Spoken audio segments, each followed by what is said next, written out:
De chiquilín te miraba de afuera, como a esas cosas que nunca se alcanzan. La ñata contra el vidrio en un azul de frío que solo fue después viviendo igual al mío. Como una escuela de todas las cosas, ya de purrete me diste entre asombros el cigarrillo, la fe en mis sueños y una esperanza de amor. ¿Cómo olvidarte en esta queja, cafetín de Buenos Aires? Si sos lo único en la vida que se pareció a mi vieja. En tu mezcla milagrosa de sabiondos y suicidas. Bueno, acá estamos, sábado 1 del mediodía, estamos largando un programa más de En tu mezcla milagrosa. Ya tenemos nuestro invitado acá. ¿Qué puntualidad? Una puntualidad absoluta. Una puntualidad. Hay que hacer las cosas bien como corresponde, ya que venimos de una semana un poquito todos golpeados, ¿no? Sí. Entonces, bueno, vamos a ponerle toda la onda a este programa. Tenemos uno de los, para mí, mejores poetas en estos momentos que tiene el tango y otros géneros. ¿Cómo lo anda usted? Bien. Y justamente como siempre hacemos, que siempre hablamos un poco de las cosas que llegan. Hoy no está Estela Matute, que anda por los mares del sur. Y hablábamos recién, porque el invitado es un admirador de Homero Expósito. Nada más y nada menos. Nada menos. Yo más de una vez he dicho de nuestros encuentros en un lugar que con el mayor de los respetos hoy podríamos llamar como una borrachería que quedaba en Montevideo y Lavalle, que era una cosa finita así, donde él me daba algunas lecciones.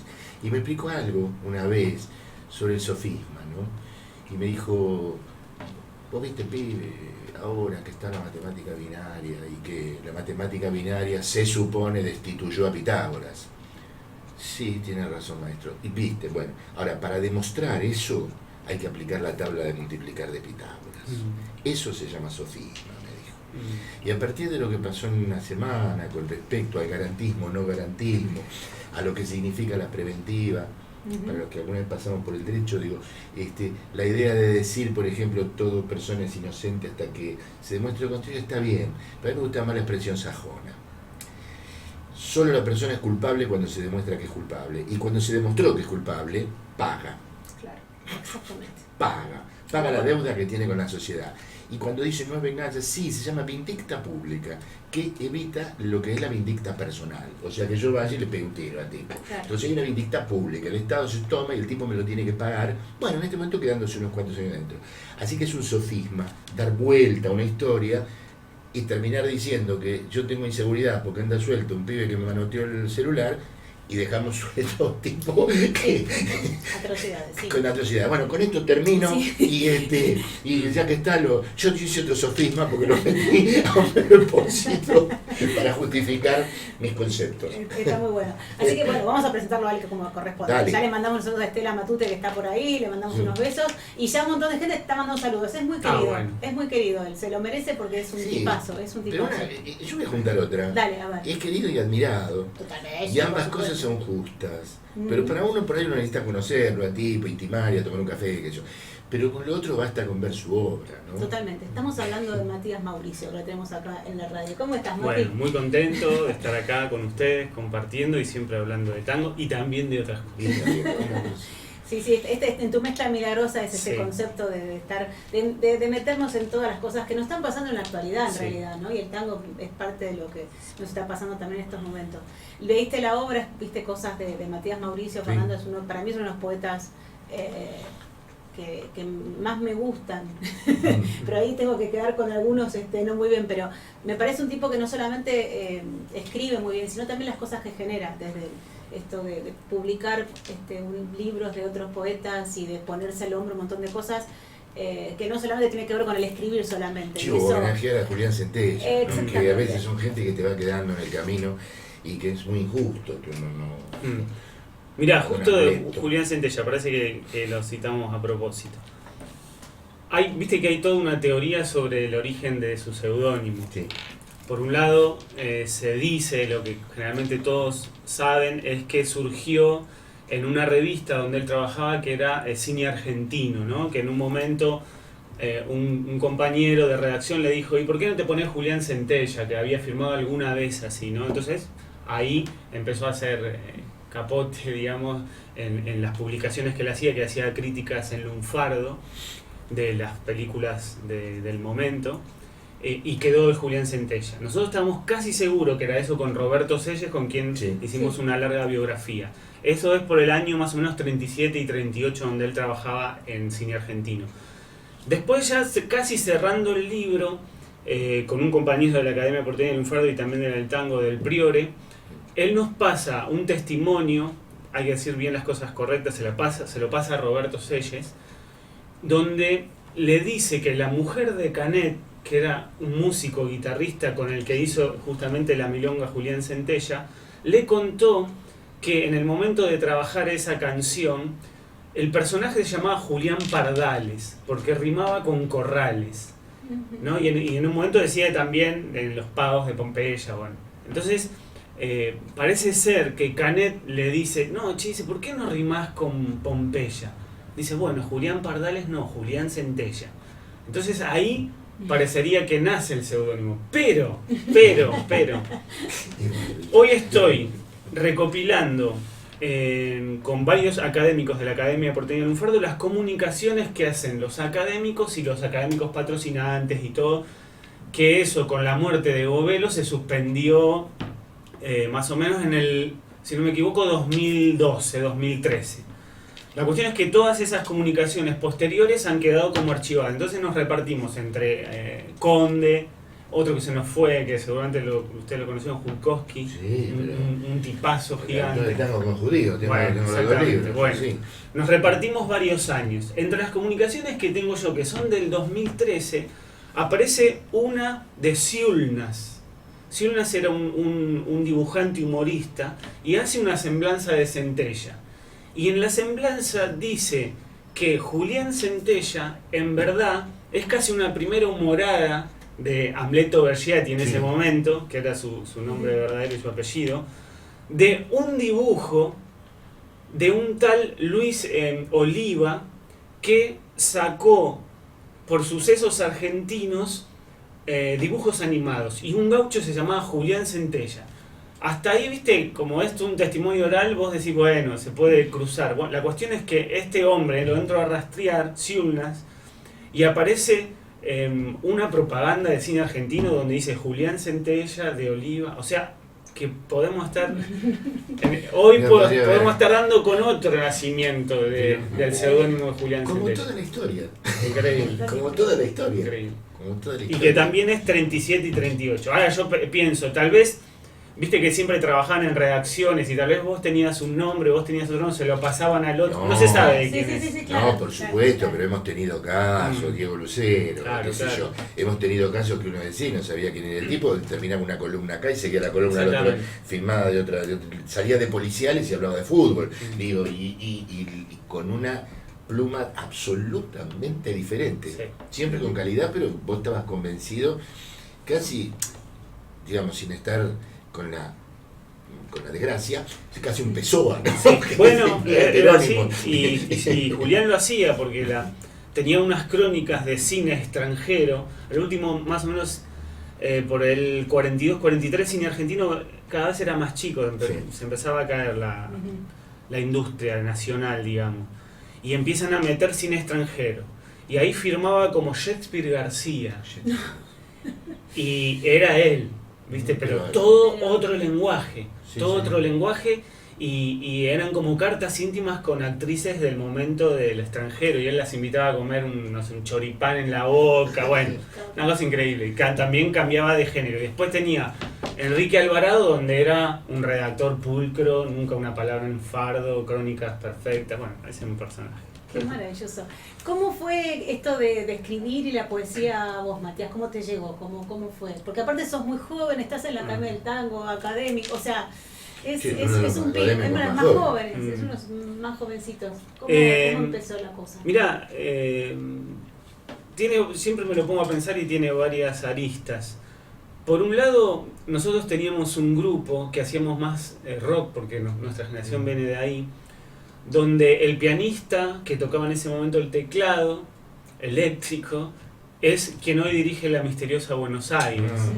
El guitarrista es quien fue bandoneonista de La Fierro, de Astilleros, y ahora dirige Rascasuelos y Rascacielos, que es Tripa Bonfiglio. Después el bajista toca el contrabajo en Francia, pero hace otra música, y el que era el baterista toca música latinoamericana. Y yo escribía las letras y cantaba. Así que, digamos, entró por ahí. Eso yo te estoy hablando con 12, 13 años. Nosotros somos un grupito de Lanús, yo nací en Lanús. Y quiero morir ahí. Ahora vivo acá cerquita, pero estamos con intenciones de volver. Así que de algún modo entró primero la letrística. Y ahí yo me encontré, por ejemplo, porque tengo varias de esas letras y además hay un disco, donde, por ejemplo, generaba canciones con medidas ya bastante formales, con versos octosilábicos, como se hacen las milongas, algunas milongas. Claro.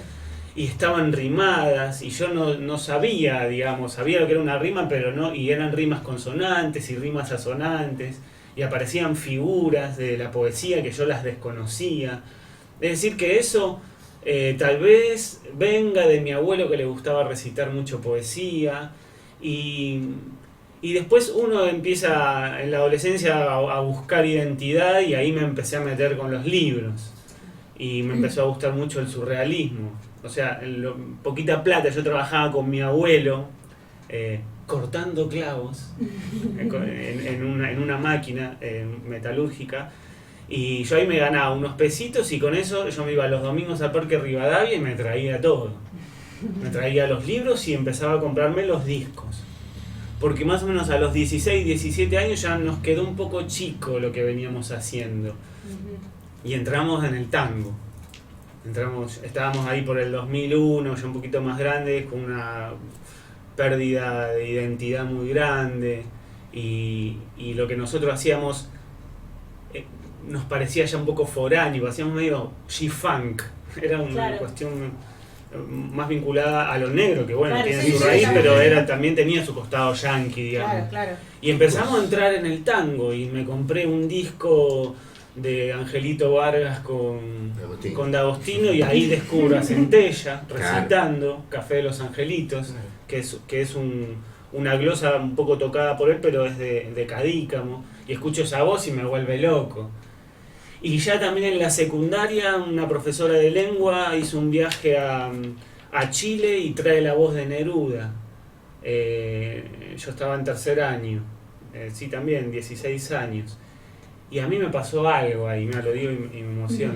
Una voz muy particular, que parecería una voz fea para los poetas, ¿viste? Era medio Neruda, no. Sí, no sí, sé cualquier si actor te ¿no? diría, yo por supuesto, cualquier actor te diría que lo decía muy mal, pero es lo que, mirá, el otro día escuchábamos a Alfredo Alarcón recitando, lo puso Víctor Hugo Morales, recitando Lorca, y Estela, que bueno, Estela es actriz, y Estela decía, sí, pensar que uno podría decir que así no se dice. Claro. Uno podría decir que así no se dice. Ahora, qué maravilla, y se dejaría la lágrima. Es así. Si llega, viste, bueno, Y a mí me mató Neruda. Sí, Y me pasó algo ahí, ¿viste? Me pasó algo. Después, por ejemplo, yo era bastante vago en las clases, y la profesora de lengua, que no era ella, sino otra anterior, nos hizo escribir un cuento. Y yo siempre me sacaba medio justito, ¿viste? Un 7 justo, ¿no? Sí. Y bueno, me fue bien ahí. Estaban todos sorprendidos, digamos. Claro. Yo digo que son como son llamados, como, ¿viste? Sí. Y la mirada de uno, después te pones a pensar, y ya de chiquito, yo qué sé, no sé, en el jardín me enamoré mucho de una compañerita que era japonesa. Borges decía que el primer amor está antes de los 5 años. Y a mí me pasó a los 4. Y me acuerdo bien, después con el tiempo me la encontré, se lo pude decir y todo, y ahí yo ya tenía una mirada bastante lírica del asunto. Sí, yo estuve leyendo algunas cosas que decís justamente, y aparecía el tema del surrealismo y sobre todo el tema de la retórica, una palabra que tan mala prensa tiene, pobre, ¿no? Y al fin y al cabo es lo que decía él. Uno inventa la figura y después se entera como le decían los griegos, digo. Claro. No es que no es al revés. Sí. Uno qué sé yo no sabía que no sé, una cosa se puede llamar como cuando Lorca dice me duele el alma, el corazón y el sombrero, que eso está animando un objeto como un sombrero, o por doler me duele hasta el aliento, y eso tiene un nombre porque es una exageración mayúscula, es una hipérbole, claro, y es una exageración mayúscula, entonces, pero el tipo lo hizo por ahí. Claro. Sí. Por ahí lo había leído o no lo había leído, no se pone voluntariamente. Claro. Y lo mismo creo que lo que hablas del surrealismo. Porque si bien Homero Expósito es quizá el más surrealista de los autores más antiguos, yo creo que el rock le aportó a los nuevos una mirada mucho menos culposa, porque he oído maravillosos escritores, buenos letristas, poetas, bueno, ¿qué es el agua blanda? Bueno, es una imagen. Es una imagen. Es decir, había como un racionalismo feroz en algunas cosas que solo permitía copiar la realidad. Como dice Aristóteles en Poética, no importa copiar la realidad, no importa que sea verdad, lo importante es que esté lindo. Sí, te toca o no te toca. Que te toque o no te toque. Sí, creo que llegó el momento de que no sé si querés leer algo o querés que escuchemos un tema. Vamos a escuchar. Vamos a escuchar primero entonces. Mirá, ustedes le decimos vamos a a Martín. escuchar un vals que justamente Bellísimo. está minado de figuras retóricas, porque es una de mis primeras canciones. Se llama Un cielo y un jazmín, lo canta Carlitos Rossi, la música es de Edgardo Acuña. Vamos a escucharlo y a disfrutarlo.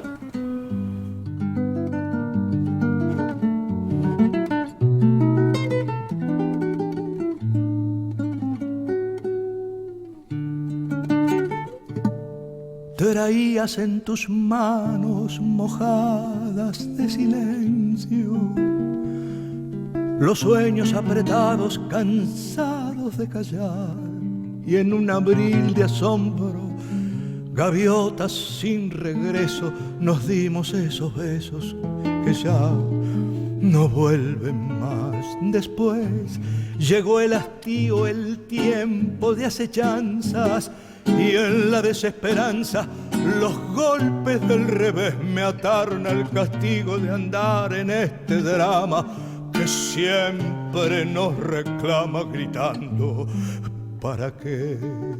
Y ahora que se fue la lluvia de ese abril, tenderé para los dos un cielo y un jazmín, tenderé para los dos mi sueño de gorrión, la noche en un candil, tu nombre en mi canción. Y si no vuelves más y ya no puede ser, tenderé para los dos la angustia del después. Tal vez no presentimos que es débil la esperanza de los que se enamoran sin culpas ni razón.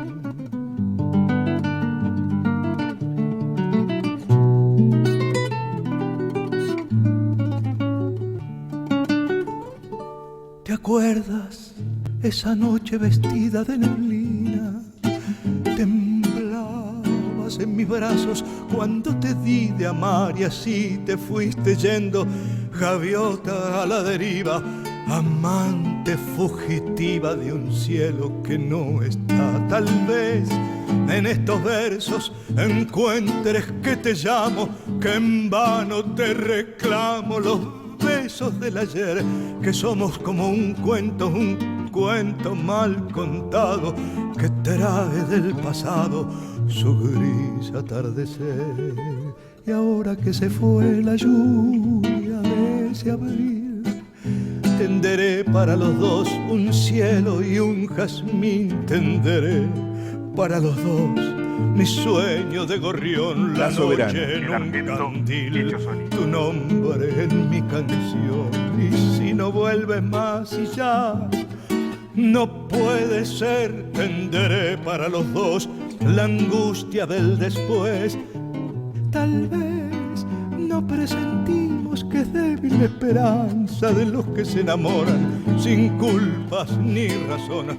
Tal vez no presentimos que es débil la esperanza de los que se enamoran sin culpas ni razón. Bueno, Y estamos escuchando una increíble versión de este vals, la voz de Carlos Rossi, un cantorazo que tenemos que invitar a la radio, tenemos una deuda, y Edgardo Acuña, otro guitarrista y un compositor que a mí también me gusta mucho. Y estamos acá con nuestro invitado de hoy, Matías Mauricio. Yo creo que hay que hacer un programa paralelo, porque todo lo que charlamos cuando hablamos los temas de los invitados es como para no perdérselo es también. Lo que dice siempre decimos eso, ¿no? Que se arma un tole-tole cuando estamos escuchando. Y estabas diciendo que también estabas escribiendo otra biografía que querés presentar. Yo pregunto a veces, ¿qué pasión que hay en el tango? ¿No? Porque somos todos culo inquieto. Recién estaba diciendo palabras de él que dijo Matías, hay que estudiar. Sí. Y hay que estudiar todo el tiempo porque tenemos como una vara alta, tanto los compositores, los letristas, los cantantes, los músicos, todos tenemos una vara alta, y me parece que creo que la idea de todos es poner el tango en el lugar donde tiene que estar otra vez, ¿no? Por supuesto. Entonces para eso hay que estudiar mucho. Pero yo sigo convencido, realmente, bueno, es mi forma de hacer las cosas, ¿no? Pero sí, lo que te dieron, lo que te vino donado, te vino. Hay gente que nació con una voz o con un oído, pero después se estudia para mejorar, para perfeccionarse, para poder hacerlo más de una vez. Le pasa a los cantantes, le pasa a los actores, le pasa a los directores de cine. El director de cine no puede no ir a ver cine. Claro. O no leer lo que aparece publicado. No puede porque no debe, va. No lo puede hacer bien. Sí, conversamos un poco de eso porque esta canción nace en el seminario de formación de letristas Homero Espósito, justamente, que es el creador junto con el hermano de lo que es cancionística, en unos talleres que ellos daban en Sadaí. Así es. Y nace ahí, ¿no? Y yo digo que a veces está un poco cargado de estas figuras que uno iba aprendiendo los nombres, porque uno ya venía con una cuerda poética y aparecía una sinestesia, como hablábamos recién, que es un cruce de sentidos, como trenzas de color de mate amargo, donde se cruzan dos sentidos, ¿no? Trenzas de color es visual, de mate ya, y le pone el gusto que es amargo, ¿no? Porque hasta ahí sería solamente una imagen, ¿no? Una imagen que no se forma esto que quiso hacer Homero Espósito, que es trenzas de color de mate amargo. Y eso lo aprendió de Lorca, que decía él, no sé, por ejemplo, me acuerdo ahora de Lorca que estábamos hablando recién, el trino amarillo del canario, dice, ¿no? Así es. Entonces, lo que es lindo, digamos, cuando nosotros tenemos esta pasión por escribir canciones o poesía, también conocer las herramientas que nos pueden ayudar a embellecer esas imágenes, sin que esas herramientas condicionen tu escritura en el sentido de que sean puro artificio, ¿no? Si uno escribe y se para cada 2 segundos para decir acá me está faltando una metáfora, acá una sinestesia, acá, y la verdad... dos metáforas, me queda una más todavía. Claro, o lo cargas mucho, como a mí me parece que está este vals, pero a la vez no pierde la comunicatividad, y para mí la canción es comunicación. Uno puede hacer otra canción donde disparás imágenes y te interesa eso, pero como un artefacto, pero en sí la canción para mí tiene que contar una historia. Porque está destinada para eso. Entonces, bueno, a veces yo hago pequeñas, no son críticas, sino cuestionamientos de nosotros, los letristas que escribimos a partir del 2001, por poner una fecha, que nos faltan a veces ciertas herramientas y ciertos conocimientos. El primero es leer poesía. Digo, alguien que se dedica a escribir y no tiene pasión por leer a los poetas, y no estoy hablando de los poetas del tango, sino de la poesía universal, estamos dando ventaja. Y si encima tampoco estudiamos a los poetas de la canción, también. De manera intuitiva podemos llegar a ciertos lugares, pero son esos tocados y que diría que se quedan ahí, en lo intuitivo, ¿no? Creo que esa gente que es un derroche de información y de creatividad apoyado con estas herramientas podría dar unos saltos gigantes, ¿no? Y la historia dice que es así. Estos hombres de los que venimos hablando, los poetas del 40, tenían un vasto conocimiento de estas herramientas, por cultura, por información, por el padre de Cátulo Castillo, que les enseñó muchísimo a ellos. Entonces ya no son más los Contursi, digamos que no estoy haciendo una crítica de Contursi, sino que ellos trabajaron, cuando digo Contursi digo Pascual Contursi, ¿no? trabajaron en otra época, con otra cultura, con otro bagaje de información, pero bueno, eso se quedó chico y saltaron estos hombres.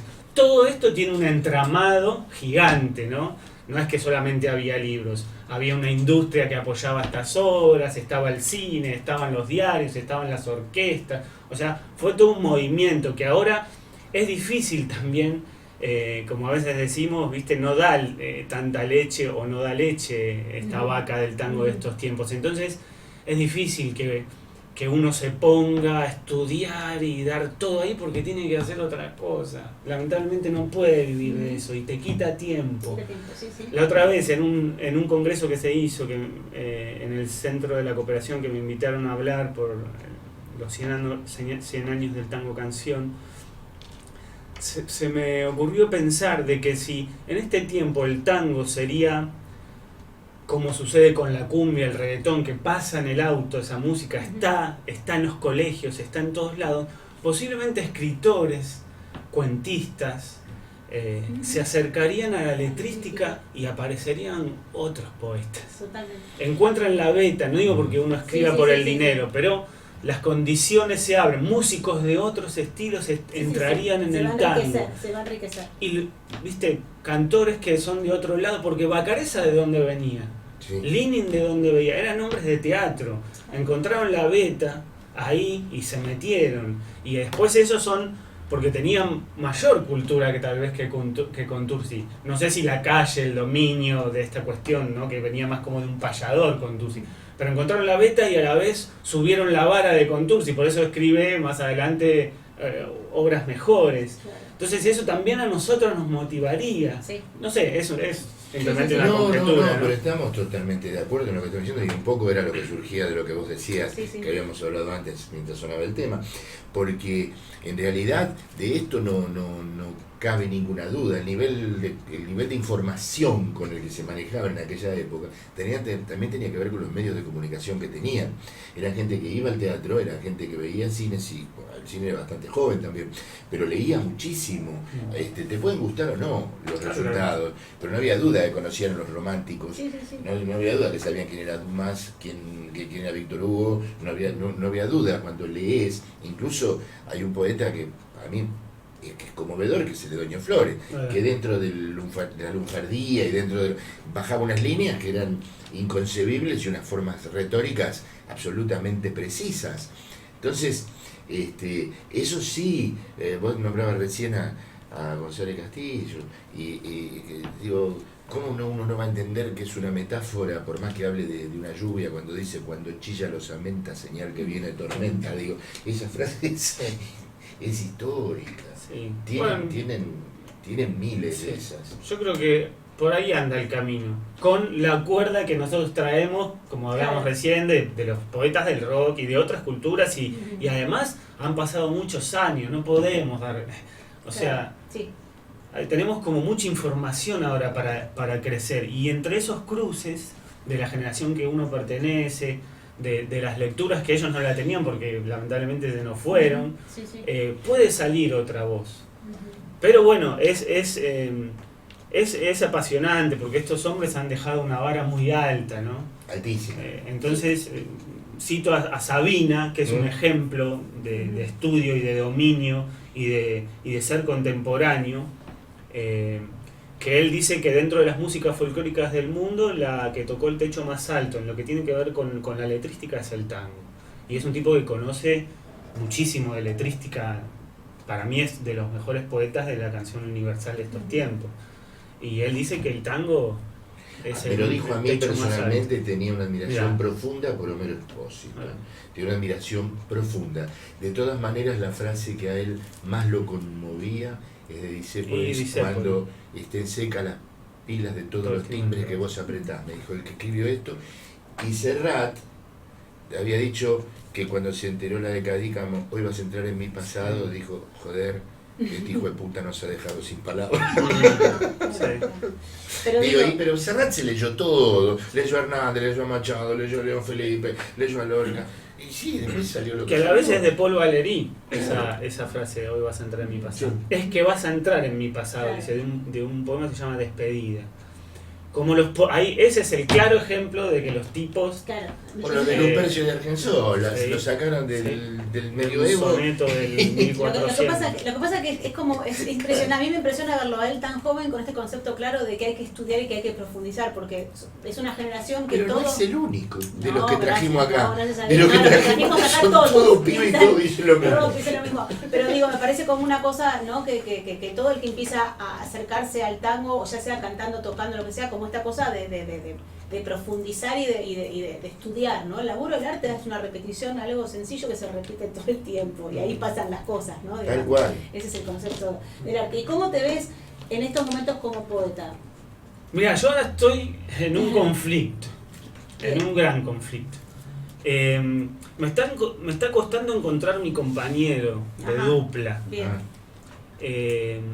Compañero dupla necesito que alguien musicalice, Exactamente. para que la gente entienda que compañero es que cuando vos escribís una letra necesitas un músico que Sí. le ponga música, o al revés, ellos te Sí. pasan la música y vos le das la letra, pero necesitas una pareja en ese sentido. Sobre eso también estuve reflexionando bastante, y ahí en el Congreso hablaba, que en estos tiempos hay casi también una muerte de las duplas. Claro.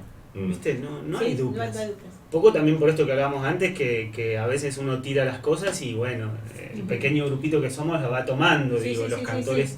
pero no es algo que, viste, que vos y yo nos juntamos y nos están pidiendo las canciones, saquemos canciones como pasaba Sí. con esta gente. Y yo he hecho muchas canciones con diferentes compositores Ujú. y no se termina de encontrar esto que a mí me gustaría generar, que es un sonido de canción, ¿no? Cuando digo así, no es solamente el sonido musical, sino también desde la palabra. O sea que sigo soñando con mi compañero de dupla. Ujú. Y después me ha pasado mucho que compongo con gente que no somos de la misma generación y se nos produce, esto que yo estoy diciendo son intimidades, pero me gusta porque ayuda también a otros. Sí, sí, sí. Yo en los talleres hablo de esto. Se nos cruzan las generaciones. Totalmente. La canción no tiene edad, pero a veces se nota. Es decir, si yo ahora compongo, no sé, pienso con Eladia Blas, que para mí sería un orgullo, pero seguramente ella me tiraría la melodía que es su cuerda. Claro. Y suena, viste que Eladia tenía un sonido, Sí. y yo tiraría de mi lado, y a veces eso se forma como un híbrido, otras veces no, ¿eh? Sí. Yo Entonces, tengo una teoría al respecto. a ver, Yo tengo una teoría que lo dije la otra vez también, que la música es traducir a la melodía o como sea los ruidos. Y yo, que tengo unos cuantos años, recuerdo algo que escuché decir acá al hijo de Libertela, o que le escuché decir a otros, el ruido de la Singer, el ruido del tren, las gotitas cayendo de la canilla del pasillo, que a mí Osvaldo Piro me dijo que eso le inspiró un bajo ostinato Mirá. para una radio. Digo, y son distintos ruidos los que tuvimos unos y los que tuvimos otros. Por eso creo que esas duplas, Yamala Cobian y Cadícamo, Troilo Mansi, bueno, Mansi también lo hizo con De Mare, lo hizo con otros, o Catunga con More, eran pares. bueno, Sí, de eso sí, estoy claro, hablando. sí, pero Era eso un pasa matrimonio también, en el eso también sentido lo hablamos cultural, con así. los músicos y con los cantantes, de que yo siempre hablaba de que los sonidos de las orquestas eran porque no se te ocurría mandar un cambio en orquesta. Y yo, por ejemplo, claro. toco con un sexteto y tengo que tratar de conciliarlo, no de los mismos dos veces, que digamos, ¿no? Y eso hace una cosa de que, o sea, sea algo que vos no llegás a acceder, y te entiendo claramente con esto, es que hay como una comunión más que comunicación que tiene que acontecer con el hecho de transpirar juntos. Además, digo, Que se da claro, con eso, no se da, más allá de la buena onda y del Sí, talento y la no, cosa, sí, eso sí. no existe, digo, no está puesto en juego, sino que es el hecho de transitar juntos. Entonces lográs una idea, lográs una comunicación que tiene otra cosa, que es esta cosa de pareja, ¿no? De compañero. sí. Es muy difícil lograr con los músicos, pero digo, se logra con el tocar mucho tiempo juntos. Pero lo que yo te iba a decir recién, que cuando me identifico con lo que decís, o conociendo a mucha gente de la academia de otra generación, los tipos te dicen la formación de las orquestas como si fueran las de un equipo de fútbol. Claro, sí. Los 5 bandoneonistas de este, los 4 Claro. violinistas de aquel, te lo nombran así, tú, por orden de cómo estaban sentados. Claro. Eso Sí, también, sí, hay un tema económico, hay un tema de Sí, realidad de mercado, histórico-política de que hace que los circuito, tipos... claro, sí. Carlito García lo decía, ¿cómo lo van a tocar bien? Decía, toquen la tarde en Todo tal bien. lado, la noche en tal lado, acá, y después los llamo para grabar. Y si tanto No, de claro, pero pero olvidate una partitura, claro. Bueno, vamos a saber ese tono mayor y los violinistas tocan 7 millones de temas seguidos y están riéndose entre ellos porque no tienen una partitura adelante. Vamos a escuchar un tema señora, más de nuestro usted invitado diga. de hoy, Matías. Mauricio, mientras lo busca nuestro operador Martín, gracias por tanta servicio por ahí que nos maneja todos los botoncitos. Ya sabe el número que es, ya sabe Sí, que corresponde. creo que sí, creo que sí. Sí, vamos con San Pugliese, ya que estamos hablando. Ahí está. Qué lindo, Ahí está sonando. Resuelve.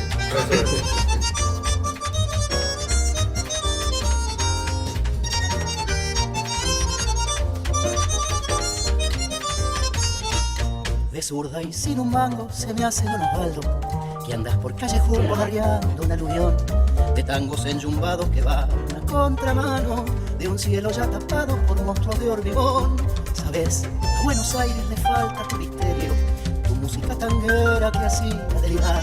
Por eso yo te pido, Santito, en este infierno, chuséame a los que quieren bufar con la ciudad. San Pugliese, viejo arcángel suburbano, ¿en qué patio revirado se quedó tu corazón? San Pugliese, antiguo milonguero, alumbramos desde el cielo desangrándote de amor. Que hoy tus tangos son el alma del asfalto, son el cuore y el infarto de este Ica en rebelión. Que hoy tus tangos son el alma del asfalto, son el cuore y el infarto de este Ica en rebelión.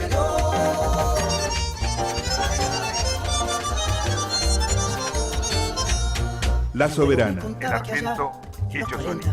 La Soberana en la red. Echaban de luz el corazón, soñando que una noche al ritmo de tu orquesta algún cantor de barrio la saque del bajón. Ya ves, a nuestra gente le jode ninguneo de ver cómo se llevan el último adoquín. Por eso yo te pido, Santito, en este infierno, chuséame a los que quieren mufarnos el país. San Pugliese, el viejo arcángel suburbano, en que patio remirado se quedó tu corazón. San Pugliese, antiguo familonguero, alumbrado desde el cielo, desangrándote de amor. Y hoy tus tangos son el alma del asfalto, son el cuore y el infarto de este Ica en rebelión. Y hoy tus tangos son el alma del asfalto, son el cuore y el infarto de este Ica en rebelión.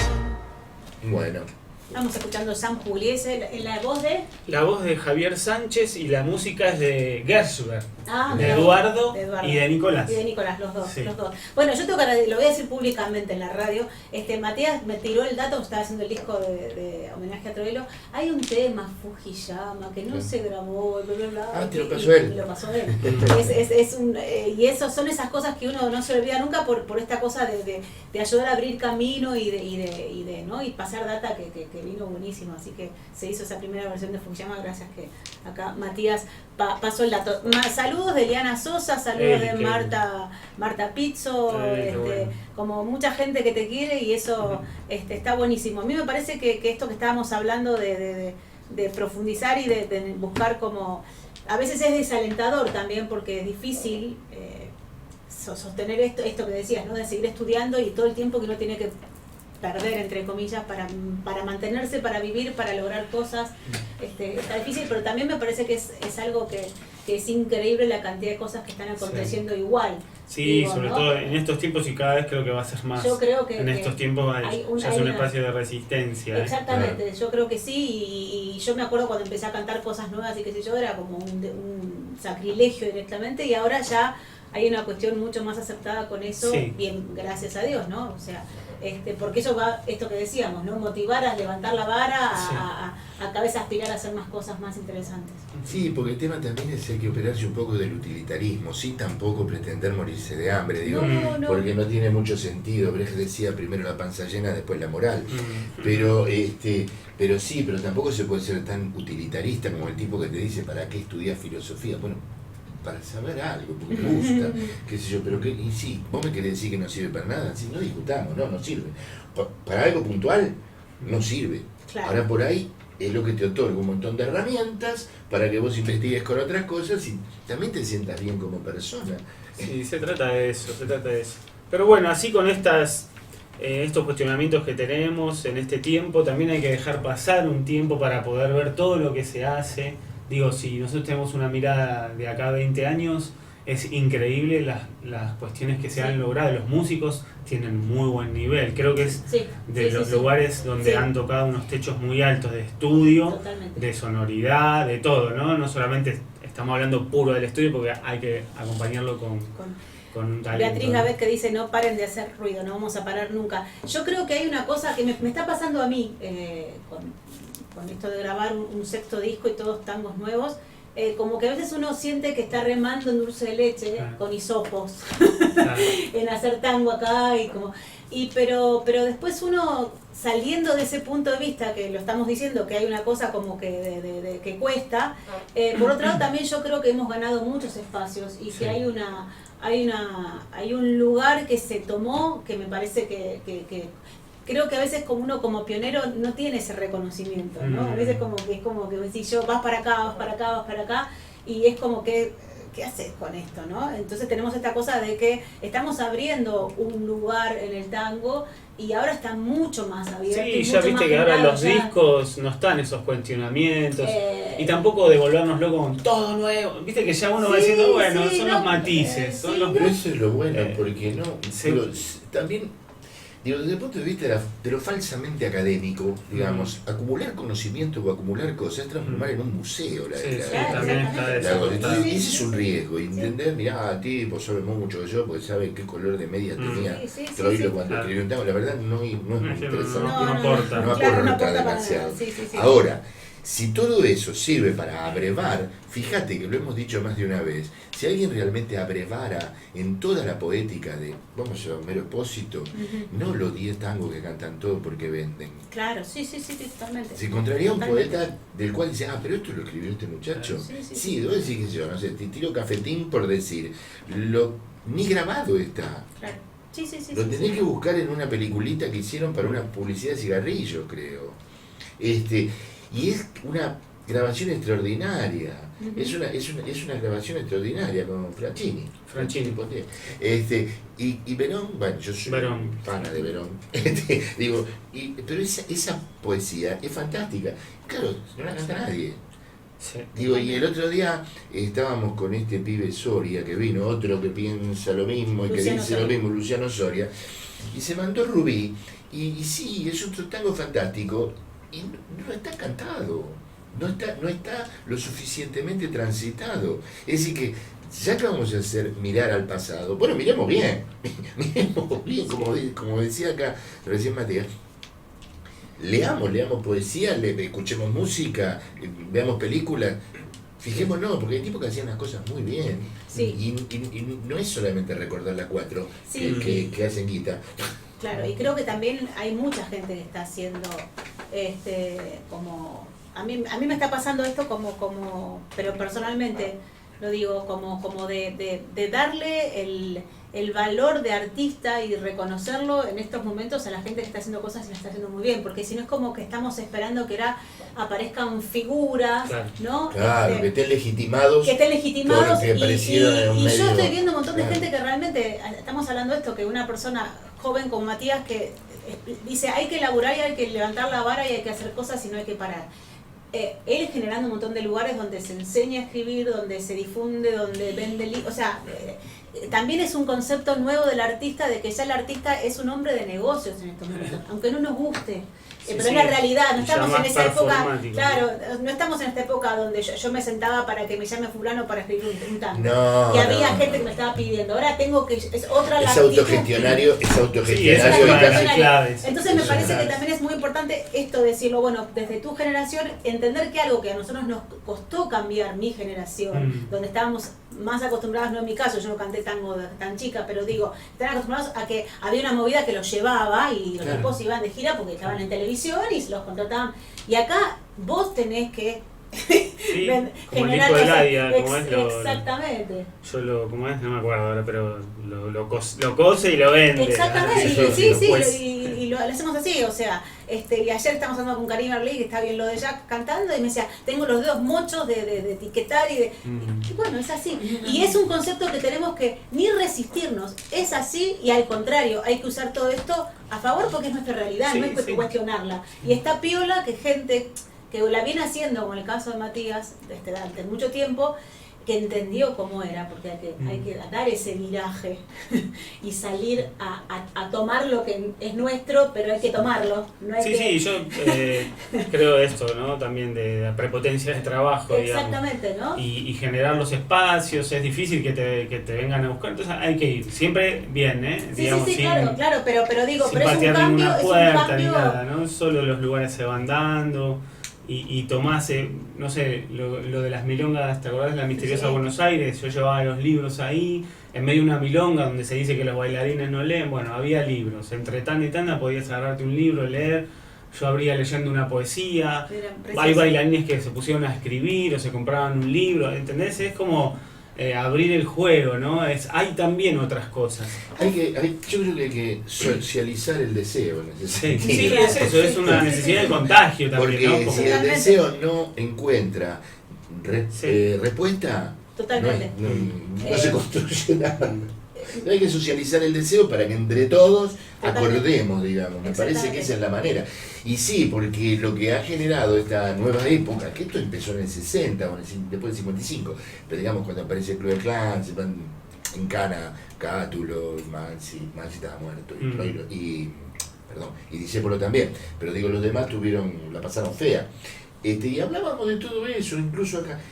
¿Qué hizo la gente? Y empezó a remar. A Piazzolla le iban a B14, y abajo a la calle Pueyrredón, una cueva.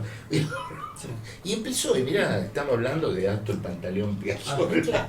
Sí, yo voy a hacer medio como ostentación de que estoy en la radio, porque yo estoy grabando un tema de Matías. Entonces dije, ¿te puedo cantar un pedacito del tema a capela? Escuché esta letra, se llama La Otra Buenos Aires, una letra de Matías Mauricio y la música de Pablo Nemirovsky, y se llama, voy a cantar a capela, porque esto es así, me divierto. A ver, perdidos en la neblina, los perros de la lluvia deambulan asustados buscando un callejón. La noche es un fantasma que gira en la locura y arroja en las veredas sus restos de cartón. La cara de la muerte se oculta en los tejados. Un ángel y un travesti se encurdan en un bar.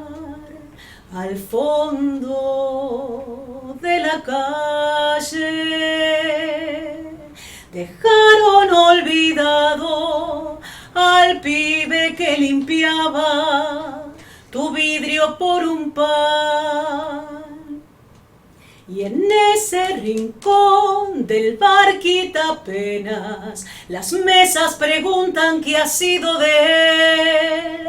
Tal vez lo esperaba la muerte postrera en una emboscada de alcohol y dintel. ¿O acaso los tranzas que buscan comida detrás de un pasillo con luces y andén lo están desvistiendo de barro y neblina, llevándolo al cielo en el último tren? ¡Qué maravilla! ¡Qué maravilla! Tenía ganas. Pero qué maravilla de imagen la del ángel y el travesti.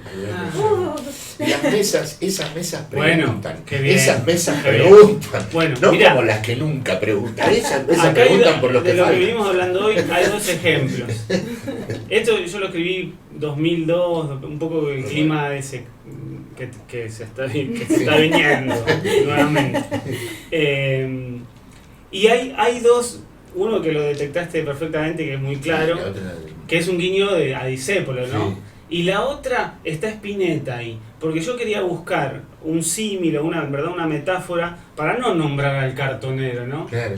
Entonces es cuando empieza, ¿no? Perdidos en la neblina, los perros de la lluvia.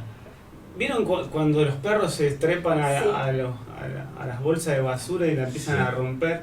Bueno, esa era la imagen que yo quise dar, que no importa si se entiende o no, afuera, porque uno no puede explicar la canción, pero ahora que estamos hablando de esto.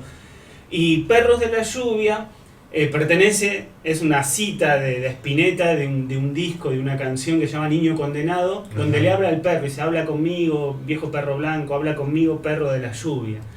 Eso es un bagaje que yo lo tengo adentro, entonces dije, bueno, ya que estamos... Me mata la imagen porque yo escribí uno que se llama Musa Clandestina, con música de Rodrigo Vázquez, y dice 4 perros atorrantes desparraman la basura. Mirá, Digo, porque esa imagen de esos años, sí. de que no desparraban, eran Sí, cartoneros también, Sí, sí, pero lo que quedaba ahora fue, los perros iban y buscaban. Entonces, en la avenida San Martín y Jonte, vos estabas tomando en Yatasto un vinito a las 3 de la mañana y la imagen era esa. Sí. La imagen era, se iban uno y venían los rope. Bueno, viste, ahí están los cruces de influencias de Spinetta, que nace cuando ya no estaban estos poetas, por decir así, ¿no? 69, 68 Almendra, y de Discépolo, que se muere en 51. Digo, hay cruces y de ahí sale algo. Es una carrera de postas. Es una carrera de postas. Por eso hay que prepararse para recibir la posta. Claro, y a mí siempre me gustó la frase, si bien si buscas la etimología es un tanto machista, que lo que se entrega se llama testimonio. Claro. Sí. Lo que se entrega se llama testimonio. Bueno, ¿qué es lo que estás haciendo ahora, aparte de tratar de terminar esta biografía? Porque vos es hiperkinético, sí, no para nunca. Eso va a ser difícil que lo pueda terminar, pero no importa, va a salir. Pero estoy escribiendo mucho, hace bastante tiempo, sobre el circo, pero específicamente sobre una trapecista. Tengo unos textos ahí, si tenemos... Dale, ¿tenemos? sí, pero por supuesto que tenemos, esa era la idea. Son muy cortitos, así que nada que ver con el tango, y sí, porque el circo está muy presente, ¿no? Son relatos breves. Este se llama Cuádruple salto mortal, la expectación. Pararse de cabeza sobre la barra del trapecio, sin red de protección, ni truco, ni delirio o estafa alguna, y coronarlo todo con un infalible triple salto mortal, era de sus números el más aplaudido. La mejor trapecista de todos los tiempos, sin embargo, siempre buscaba más, y entre agitada y perversa, pidió al presentador que anunciara su cuádruple salto mortal. Lo intentó. Todos nos tapamos los ojos. Este es cortito. No me lloren cuando llegue la de todos los rostros. Tampoco echen tierra sobre este cuerpo que antes fue del aire. Mi deseo, que mis cenizas en la arena de los circos sean esparcidas. Toda trapecista merece una tumba viajera. Qué lindo. Bueno, son juegos, son... Música de Matos Rodríguez. Yo soy la muchacha del circo. Me pasó así por la cabeza. Tocado por Carlito García al piano. En unas tenidas de las aves del mismo plumaje cuando uno ya estaba bien adobadito. No me quiero olvidar que este lunes 8 empieza un taller que vas a hacer, Fernando. Contanos un poquito lo que es. Quedan un poco de lugares, así que pueden reservarnos. Yo hago un trabajo que es lectura filosófica, digamos, sobre algunas cosas, y así como hice yo un curso como oyente y algo más, digamos, sobre arte dramático, lo hago sobre las letras del tango. No es un curso de filosofía, sino la posibilidad de hacer la mirada, y bueno, ha surgido acá, saber qué pasaba, qué le pasaba a cada tipo, cómo llegó, qué sucedía en esos momentos, cuál era su influencia, cuál era su bagaje. Recién nombramos a Bukowski y hace poco también, charlando con esto, aparecieron algunas cosas y yo pensaba, mientras, cómo llegó el violín klezmer, por ejemplo, al tango, y cómo eso que decís vos, de buscar el casamiento, se ha dado, de que alguien empezó a escribir las poesías pensando que eso que iba a decir podía estar sostenido por un violín. O cuando apareció el bandoneón, ¿no? Y a propósito escuché a él un poema que le hace a Fischer, al bandoneón argentino, sí. Lo escuché, maravilloso realmente. ¿Y cómo fue evolucionando? Porque eso era un órgano portátil, eso salió para tocar Bach. para en las procesiones. Claro. Por eso las 2 argollitas que tiene el fuelle. Y mirá vos, ¿en qué derivó? En este momento, ¿cómo se podría hablar de tango sin bandoneón? Claro. El tango empezó sin bandoneón. Claro. Y otra imagen fue la de nuestra amiga Verónica, ¿cómo es? Virginia Verónica. Virginia Verónica cuando dijo cómo iban a escribir lo que escribían en una ciudad donde había más prostíbulos que escuelas. Y todo ese tipo de cosas son las que tratamos de analizar. Así y que... por eso se llama la poesía cruel. Entonces para analizar, no, es otra cosa, es para ver, analizar y tratar de socializar el pensamiento. Qué bueno. Así que eso empieza el lunes. Bueno, ¿querés que nos despidamos con un tema tuyo? Bueno, si tenemos tiempo. Tenemos tiempo, sí. Vamos porque... con Lucrecia en Buenos Aires, que es un chamamé. Preciosísimo, preciosísimo. Yo lo canto.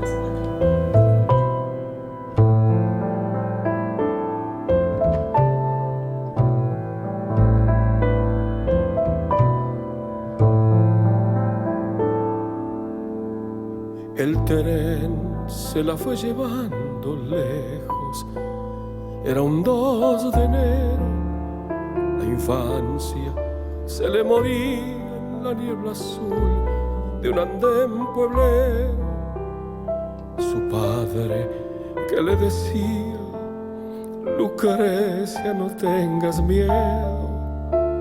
Adiós, le dijo a sus sauces. Adiós a su novio islero.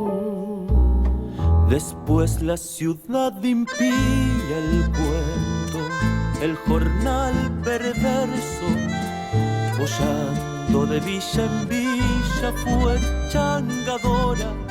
Allá por San Telmo, Lucrecia, piel del estero, ojitos de camalote, el río que te acunaba.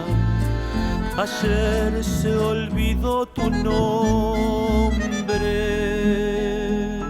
Y ahora en Buenos Aires, La Soberana, lágrima y cemento. Cuando tiene tiempo, huele un naranjal. Y se inventa un cielo y a su novio que la llama con el beso largo de su río Paraná.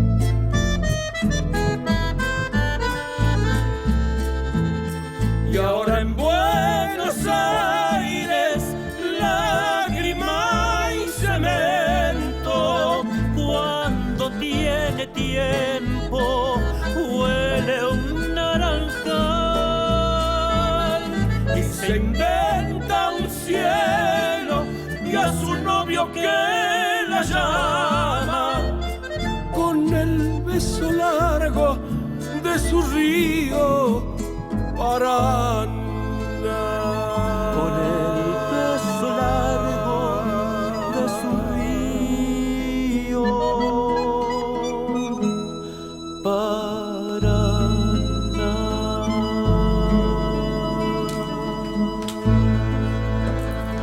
Ahí está. Bueno, escuchamos Lucrecia en Buenos Aires, un chamamé, con música de Diego Alberto, que es uno de los cantores, y el otro es Mario Álvarez Quiroga, Terrible, el autor de Ahí viene Don Atahualpa por los caminos del mundo.